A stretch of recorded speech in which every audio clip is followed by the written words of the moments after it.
se comprend pas. Vous vous souvenez de ce schéma? Je vous le rappelle, parce qu'on ne l'entend jamais trop. Si mon cerveau est un ordinateur, je considère que je capte des informations extérieures avec mes 5 sens, visuel, auditif, kinesthésique, olfactif et gustatif. Mon cerveau capte un certain nombre d'infos au niveau conscient et beaucoup plus au niveau inconscient. Et il est obligé de sélectionner ces informations pour pouvoir fonctionner au mieux. Donc il va faire des omissions. Je vous donnais l'exemple ce matin des femmes enceintes. Le jour où je suis enceinte, je vois des femmes enceintes partout. Avant, je ne les voyais pas. Vous vous rappelez de ça? Il fait aussi des distorsions, c'est-à-dire qu'il va donner du sens à quelque chose par rapport à ses connaissances passées. Et il fait aussi des généralisations. Donc, nous ne faisons qu'interpréter en fonction de nos expériences passées. Notre cerveau va donc classer les informations et nous allons interpréter. Cette interprétation va nous donner un état interne, une émotion, ce qui va engendrer un comportement. Vous êtes d'accord avec ça? Donc, eh bien, quand on voit ça, c'est ce qu'on appelle en PNL le modèle du monde. Vous êtes d'accord que ici, dans cette salle et partout ailleurs, nous n'avons pas tous les mêmes expériences, les mêmes croyances et les mêmes valeurs. Même dans une même famille, si on vit la même chose, on n'interprète pas les choses pareilles. D'accord? Donc chaque personne est différente. Et on va dire que chaque personne a son propre modèle du monde. Ok? Donc, eh bien, quand on voit la complexité de ça, à mon avis, on comprend pourquoi on ne se comprend pas. En termes de communication, eh bien, ce qui va être intéressant, c'est de comprendre la vision du monde de l'autre. D'accord? Et la communication, ça va consister à ça. Il n'y a pas de bonne ou mauvaise carte du monde, modèle du monde. C'est simplement, comme on l'a vu ce matin avec les métaprogrammes, comme on l'a vu avec beaucoup de choses, nous n'avons pas le même monde interne.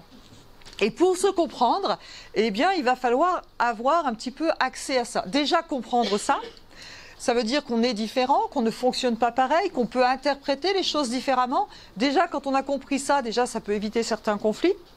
Et puis après, se mettre dans le modèle du monde de la personne pour pouvoir communiquer.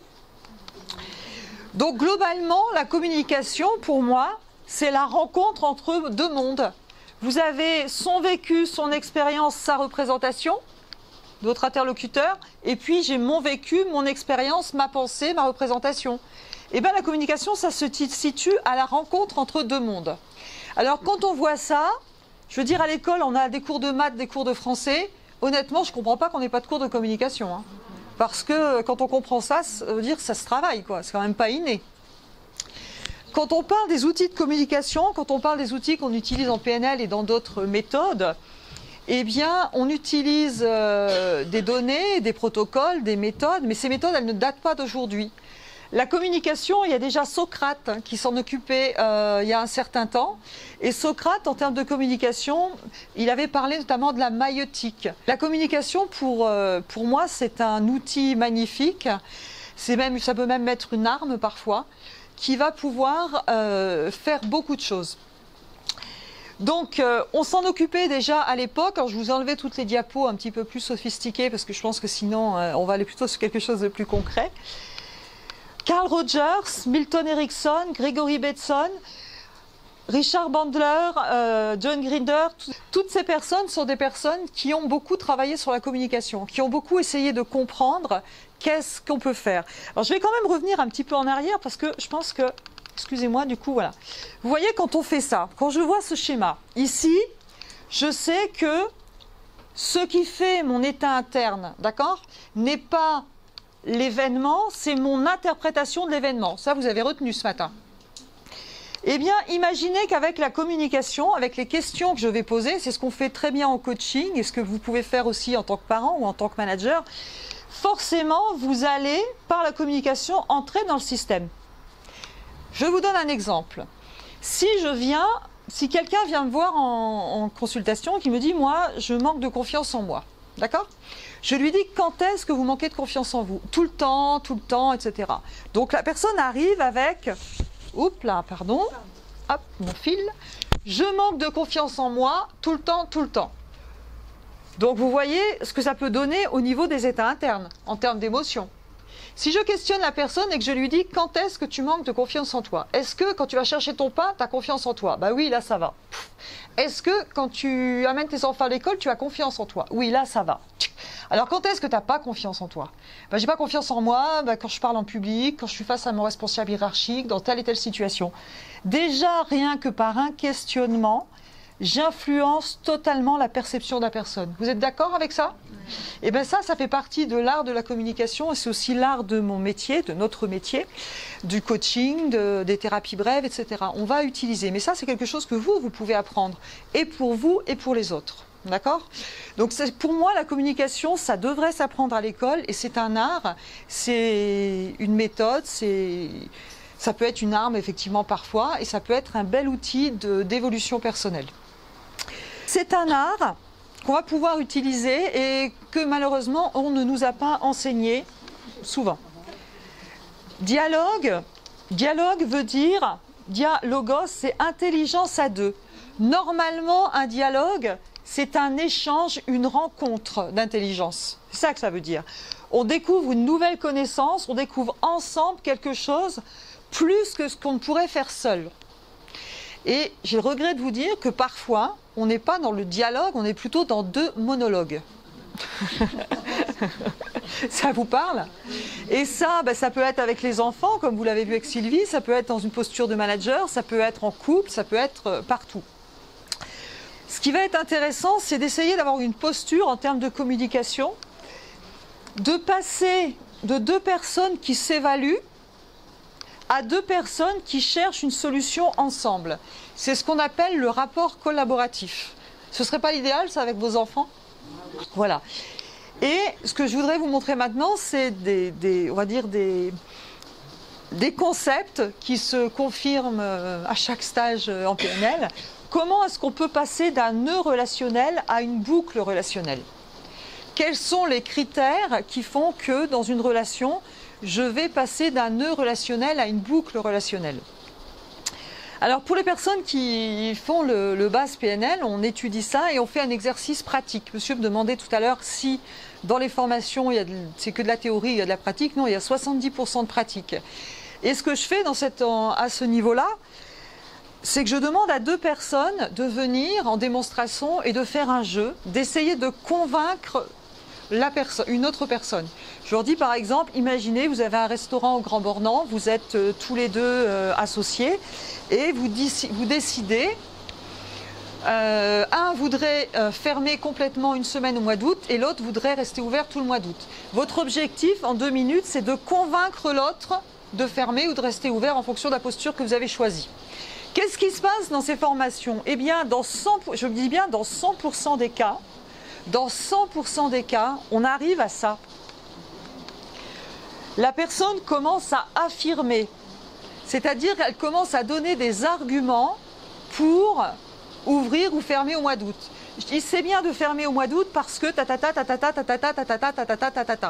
Ensuite, qu'est-ce qui se passe? L'autre en face, normalement, va dire oui, mais d'accord, mais non, c'est mieux d'ouvrir parce que ta. Et on est dans deux monologues où les personnes, finalement, sont dans l'affirmation et ne s'écoutent absolument pas. D'accord? Quand ça monte encore, mais ça, je vous le dis dans mon exemple et vous allez vous retrouver ça chez vous, au quotidien. Quand ça monte encore, eh bien, on va entendre oui, mais oui, mais oui, mais ça vous parle? On dit aux enfants, il n'y a pas de mais, d'accord? Je suis dans le rejet de ce que l'autre dit et je renforce. Alors, on fait aussi des exercices avec le oui, mais. Il faut savoir que quand vous dites oui, mais à quelqu'un, psychologiquement, pour la personne, elle se ferme complètement. C'est comme si, quand vous dites oui, mais, c'est comme si vous avez la personne, elle dit une phrase, vous mettez oui, mais et vous continuez. Pour la personne, psychologiquement, c'est comme si vous enleviez tout ce qu'elle a dit, que vous n'avez absolument pas tenu compte de ce qu'elle a dit. Le oui, mais, dans ce cadre-là, ce serait un mot à bannir de notre communication. Alors, en stage, je vous fais faire des exercices pour que vous ressentiez les choses, parce que c'est par le ressenti, quoi. Le mais, quand vous dites oui, mais, ce qui se passe, c'est que vous fermez les oreilles de votre interlocuteur. Pourquoi? Parce que du coup, il se met dans une posture de non, je vais m'affirmer aussi, moi je vais dire ce que je pense. Donc quand vous dites le oui, mais à ce niveau-là, vous fermez les oreilles de votre interlocuteur et vous fermez vos propres oreilles. Et vous risquez d'être dans 2 monologues et vous n'êtes pas du tout dans le dialogue. Donc on fait des exercices aussi dessus. Et puis, au stade suivant, donc la personne, oui, il faudrait fermer, tatati, tatata, oui, mais, nanana, nanana. Et puis ça finit par une généralisation, c'est toujours pareil avec toi. Blablabla, blablabla, blablabla. Et on a du coup 2 monologues. Alors qu'est-ce qu'il faut faire face à ça? Eh bien, plutôt qu'affirmer, on va devoir questionner. Questionner pour comprendre le modèle du monde de l'autre. Et on peut le faire avec un enfant, comme Sylvie vous a donné des tuyaux tout à l'heure. Vous avez la représentation du monde de l'enfant. Quand tu dis que tu veux fermer au mois d'août, une semaine, qu'est-ce qui est important pour toi là-dedans? Qu'est-ce qui fait que tu veuilles fermer au mois d'août pendant une semaine? Et la personne, il y aura 2 effets. D'une part, elle va se sentir reconnue, donc l'émotion baisse, elle va se sentir entendue. Vous, ça vous permet aussi de mieux comprendre. On n'écoute pas qu'avec la tête, on écoute aussi avec ça, d'accord? De comprendre comment fonctionne la personne, de comprendre quelle est son intention derrière. Donc je questionne, j'accueille, donc j'enlève les 8 mais. Et là, je peux dire, ok, et ça c'est juste, je peux comprendre ta position, et si j'avais effectivement le même modèle du monde que toi, ben, j'aurais les choses pareilles. Vous êtes d'accord? Si vous aviez la même expérience, la même interprétation, vous diriez la même chose. Donc pourquoi pas, je peux comprendre ton avis. Est-ce que maintenant tu m'autorises à donner mon point de vue? Et là, vous avez une personne en face de vous qui est en général, je ne vous dis pas qu'elle sera d'accord avec vous, mais qui sera d'accord pour vous entendre et pour échanger. Pourquoi? Parce qu'elle se sera sentie reconnue avant. Ça vous parle? Ça, c'est bien pour les adultes, mais c'est aussi vrai pour les enfants, hein. Vous pouvez faire exactement la même chose avec les enfants. Ok, oui, je comprends que tu veux te coucher tard, et si effectivement, quand j'avais ton âge, etc., je peux comprendre. Maintenant, ce que je te dis, c'est que les règles de la famille, c'est ça. Quand même, l'enfant s'est senti entendu. Je mets le cadre, pour rebondir sur ce que disait Sylvie, mais je montre à l'enfant que je l'ai entendu et que je prends compte son vœu, son souhait. Et donc, j'accueille sincèrement. Quand je dis sincèrement, ce n'est pas qu'un jeu de communication. Je me mets vraiment en me disant, oui, si j'étais à sa place, peut-être je penserais pareil. 100% des individus ne veulent pas forcément avoir raison, ils veulent être compris. Et vous pouvez comprendre et ne pas être d'accord. C'est OK. Par contre, comprendre, ça c'est important. Et du coup, vous êtes là dans une posture où vous pouvez avancer et avoir un vrai dialogue. Et du coup, on évite le maximum les interprétations. Donc je me concentre sur les faits, je questionne, je reformule, j'accueille, je demande des précisions et je ne donne mon avis qu'une fois que j'ai reformulé avec succès celui de l'autre. La reformulation, c'est aussi quelque chose de très important qu'on travaille beaucoup dans nos stages parce que la reformulation, c'est reconnaître l'autre personne. C'est ne pas fuir. C'est dire, je t'ai entendu, je t'ai écouté, c'est une forme de reconnaissance. Ça permet aussi d'avoir un temps de réflexion, puis pas de balancer tout de suite mon avis. Donc ça me permet de me poser et ça me permet d'être vraiment dans une écoute. Et parfois, le fait de reformuler exactement ce qu'a dit la personne en face, c'est comme quand parfois vous discutez avec une copine, vous lui racontez votre histoire et en lui racontant, paf, vous avez la solution. Et bien, c'est l'effet miroir. Eh bien, c'est exactement la même chose. Vous reformulez ce que la personne vient de dire, elle va trouver sa solution parfois toute seule. Parce qu'elle a pris, du coup, ça lui laisse un temps pour le faire. Vous voyez ce que je veux dire? Donc moi, je vous encourage, que ce soit avec les adultes ou avec les enfants, c'est de beaucoup reformuler. Puis alors avec les enfants, c'est génial parce que comme ils sont dans leur monde, des fois, ils vous disent des trucs extraordinaires. Moi, si, c'est vrai, c'est surprenant. Ma fille, quand elle avait 4 ans, la petite qui a 10 ans, un jour, elle rentre et puis la nounou me dit, Maëlie, elle a eu un coup de blues, elle a pleuré dans la cour de l'école. Puis je lui dis, ben Maëlie, c'est quoi un coup de blues? Eh bien, un coup de blues, elle regardait Dora l'exploratrice à l'époque, donc elle apprenait quelques mots d'anglais. Un coup de blues, maman, bah, c'est quand on est un petit peu bleu et un petit peu triste. C'est mignon. Il n'y a qu'un enfant qui peut vous dire ça. Du coup, c'est intéressant parce qu'on découvre des choses aussi chez l'enfant, en reformulant, en questionnant. On serait passé complètement à côté si on n'a pas cette démarche-là. Et on est dans une vraie relation. Avec les enfants, c'est important. Avec les personnes âgées, c'est important. En management, enfin, avec tout le monde, tout simplement. Donc, pour passer d'un nœud relationnel à une boucle relationnelle, vous avez déjà ces différentes étapes. C'est-à-dire, je reformule, j'accueille, je comprends la personne, je questionne. Qu'est-ce qui est important pour elle là-dedans? Pourquoi elle fait ce choix? Et seulement après avoir l'autorisation, je donne mon avis. Donc la première phase, c'est l'accueil. Savoir quelle intention il y a avec. La deuxième, c'est l'alliance. Je me mets en phase avec l'autre. Je me mets en phase par la reformulation. Je me mets en phase, on le verra aussi, ça peut être autrement. J'accompagne en fonction du contexte. Je suis flexible et je questionne. Et je dis aussi, quand tu me dis non, qu'est-ce que tu veux me dire? Qu'est-ce que tu veux me montrer? Qu'est-ce que tu veux me faire sentir? Comme Sylvie vous l'a dit tout à l'heure, quand un enfant dit non, ou quand un enfant fait une crise, ou quand un enfant... c'est qu'il y a un message derrière. C'est qu'il n'est pas capable souvent de le dire, mais qu'il y a quelque chose derrière. Les adultes ne sont que de grands enfants. Les enfants sont parfois beaucoup plus simples que les adultes. Hein. Plus facile de communiquer. Donc c'est intéressant d'avoir cette notion, cette posture. On en a parlé très rapidement ce matin. On en a parlé très succinctement, on a parlé des neurones miroirs, vous vous souvenez? La synchronisation, c'est aussi une façon d'entrer en communication avec quelqu'un. Naturellement, quand tout va bien, je me synchronise à la personne puisque je vais adopter les mêmes postures corporelles. D'accord? Je vous donnais l'exemple ce matin de deux personnes au restaurant. Quand le contact passe bien, bon, en général, elles prennent leur verre au même moment. Il y en a un qui boit, l'autre boit aussi, etc. Eh bien, la synchronisation, on peut aussi l'utiliser en termes de relations. Si, par exemple, j'ai mon fils qui joue avec les petites voitures par terre et que moi, j'arrive de ma hauteur, je lui dis « Bon, c'est l'heure d'aller au lit ». Il voit une grande géante là-bas qui lui donne un ordre, d'accord? Si je me mets simplement à sa hauteur, et je lui dis, bon, ben maintenant, c'est l'heure d'aller au lit. Déjà, je n'aurai pas le même ton de voix, parce que je serai à côté. Et le ton... Donc la synchronisation, c'est aussi quand vous avez quelque chose d'important à dire à quelqu'un, même en termes de management ou avec un enfant, ben, ça peut être prendre le temps de se mettre à sa hauteur, ça peut être prendre le temps de s'asseoir et de parler à la personne, plutôt que de parler de debout à assis. C'est ces petits détails qui vont faire la différence de qualité de communication. D'accord? Et donc, qu'est-ce qu'on peut mettre en place pour créer un rapport de confiance? Eh bien, on a déjà la synchronisation. On dit qu'ils se ressemblent, s'assemblent. Si demain, vous voulez, vous le disiez ce matin, on ne choisit pas forcément ses collègues de travail. Vous avez des gens avec qui, naturellement, vous entendez très bien, puis vous pouvez avoir un projet avec quelqu'un avec qui ça ne colle pas.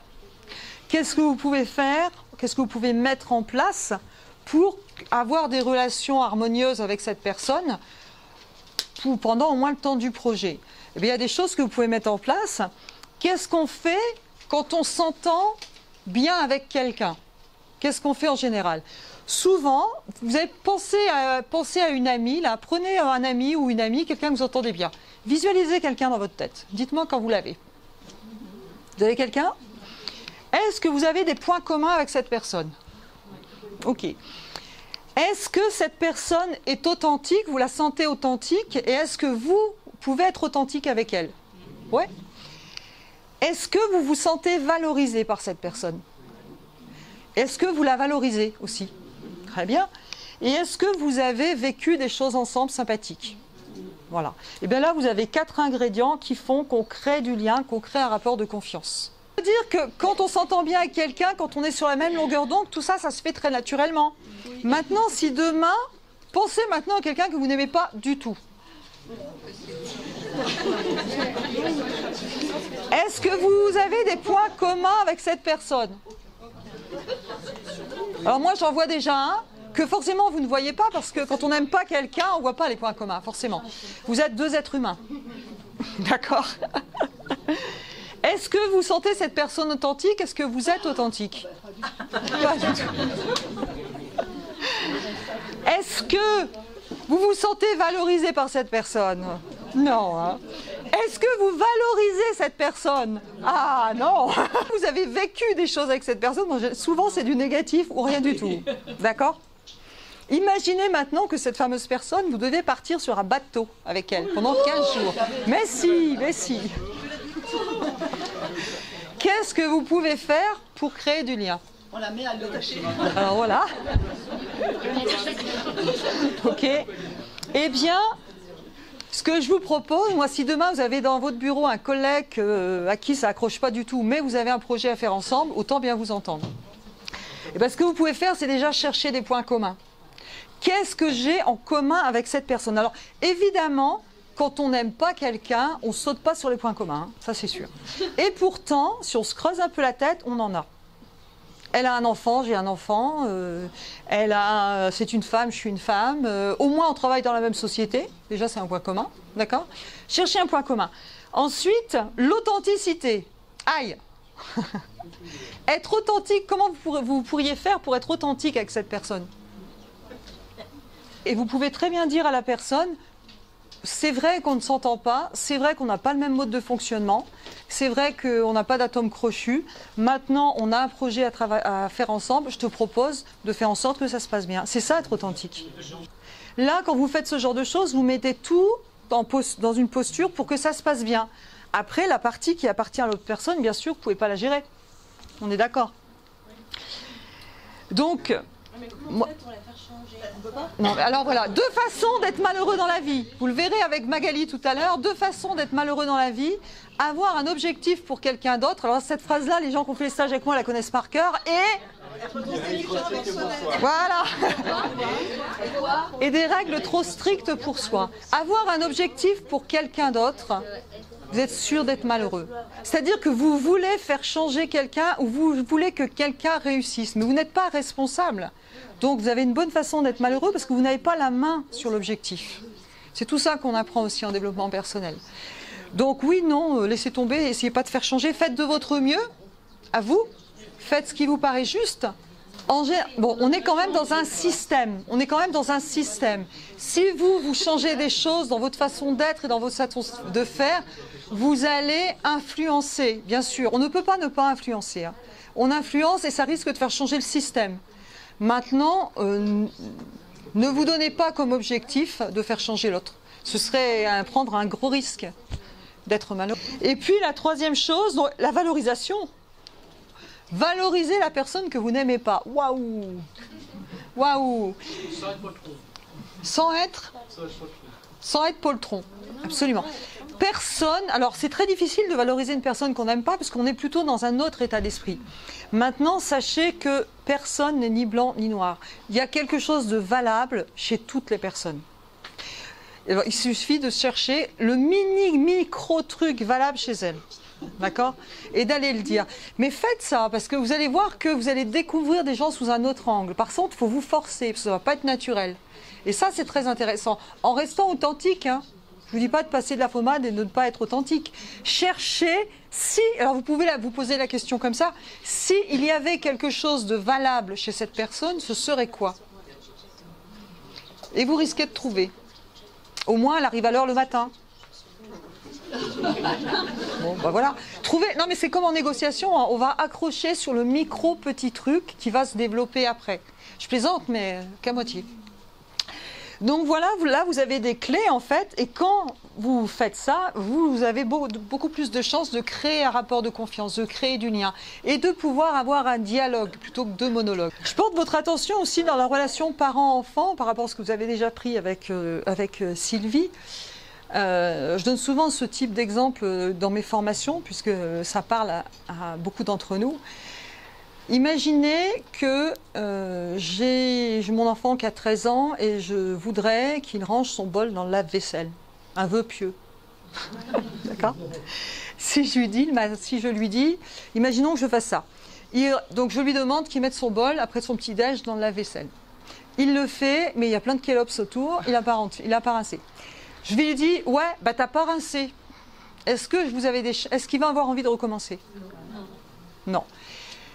Je ne lui dis rien. Il le fait une fois, deux fois, je ne lui dis rien. Est-ce qu'il va avoir envie de recommencer? Non. Voilà.